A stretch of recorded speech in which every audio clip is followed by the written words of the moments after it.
ആവശ്യമുള്ളതെല്ലാം മേടിച്ചു കൊടുക്കും അല്ലെ, എല്ലാം മേടിച്ചു കൊടുത്ത്. ഇനി കോവിഡ് കാലത്ത് നമ്മൾ എന്താ കുഞ്ഞുങ്ങൾക്ക് വാങ്ങിച്ചു കൊടുത്തത്? കോവിഡ് കാലത്ത് പിള്ളേർ പഠിക്കാൻ എന്താ വാങ്ങിച്ചു കൊടുത്തത്? മൊബൈല്. അത് അവന് ആവശ്യമായിരുന്നു. അതിന് മുമ്പ് നമ്മൾ പിള്ളേരോട് എന്ത് പറഞ്ഞിരുന്നു? മൊബൈൽ തന്നാല് ശരിയാവില്ല. ആകപ്പാടെ നമ്മൾ അതിന് മുമ്പ് കൊടുക്കാത്ത ഒരു സാധനം പിന്നെയും കോവിഡ് കാലത്ത് എന്തിനു കൊടുത്തു? കുഞ്ഞുങ്ങൾ പഠിക്കണം, വളരണം അല്ലെ. പൈസ ഉള്ളവര് ഉള്ളതൊക്കെ നല്ലത് മേടിച്ചു കൊടുത്തു, ഇല്ലാത്തവര് വായ്പ എടുത്ത് ലോൺ എടുത്തു. പ്രവർത്തനം ഇല്ലെങ്കിൽ കൂട്ടായ്മയാകുന്നില്ല. അപ്പം ബാക്കി 5 പോയിന്റ് ഉണ്ടെങ്കിലും ഒരുമിച്ചുള്ള പ്രവർത്തനം വേണം. നിങ്ങളുടെ കൂട്ടായ്മയിൽ ഒരുമിച്ച് ഒരുമിച്ചുള്ള പ്രവർത്തനം എന്ന് പറയുമ്പോൾ നമുക്ക് പ്രവർത്തിക്കാൻ ഈ മഴക്കാലത്ത് അതായത് കൂട്ടായ്മയിലെ അംഗങ്ങൾ തമ്മിൽ യാതൊരു ഉച്ചനീചിത്വമോ അഭിപ്രായ വ്യത്യാസമോ ഒന്നുമില്ല. എല്ലാവർക്കും തുല്യ ഇരിപ്പിടം, തുല്യ സ്വാതന്ത്ര്യം, തുല്യ സ്വാതന്ത്ര്യം എല്ലാം തുല്യമായിട്ട് തന്നെയാണ്. ഈ രക്ഷകന്റെ മിഷൻ എന്ന ചാക്രിക ലേഖനത്തില് ജോൺ പോൾ മാർപ്പാപ്പ പറയുന്നത് സമൂഹങ്ങളുടെ രൂപീകരണം സാധിക്കുക, സഭയുടെ സമൂഹത്തിലും പ്രേക്ഷിത അഭിമുഖ്യം നിറഞ്ഞ ഒരു ശുശ്രൂഷ നേതൃത്വം വളർത്തിയെടുക്കുക, സഭാംഗങ്ങളുടെ സമഗ്രമായ വളർച്ചയും മൂല്യാധിഷ്ഠിത സമൂഹത്തിന് അടിസ്ഥാനമിടുക.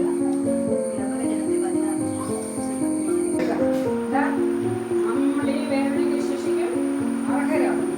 എന്നാൽ ഈശോ പാവം ചെയ്തിട്ടില്ല. എന്നിട്ട് ഒരൊറ്റ പ്രാർത്ഥന, നല്ല ആളുടെ പ്രാർത്ഥന എങ്ങനെയായിരുന്നു? ഈശോയെ, നീ ഇന്ന് പർദീസായിൽ ആയിരിക്കുമ്പോൾ എന്നെ കൂടി ഓർക്കണമേ. ഇത്ര മനോഹരമായ ഒരു പ്രാർത്ഥന.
അതുകൊണ്ട് നമ്മൾ ആരും അത്ര ശ്രദ്ധിച്ചില്ല. നമ്മുടെ വഴി നടത്തിക്കുമ്പോൾ നമ്മൾ പ്രത്യേകമായിട്ട് ശ്രദ്ധിച്ചില്ല.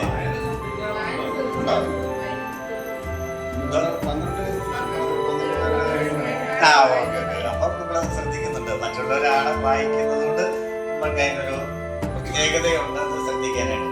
ഇങ്ങനെയുള്ളത് അതിനകത്ത് ഒരു പ്രത്യേകത ശ്രദ്ധിക്കും. അപ്പോൾ അതുകൊണ്ട് നമ്മൾ ആരും അത്ര ശ്രദ്ധിച്ചില്ല. നമ്മുടെ വഴി നടത്തിക്കുമ്പോൾ നമ്മൾ പ്രത്യേകമായിട്ട് ശ്രദ്ധിച്ചില്ല.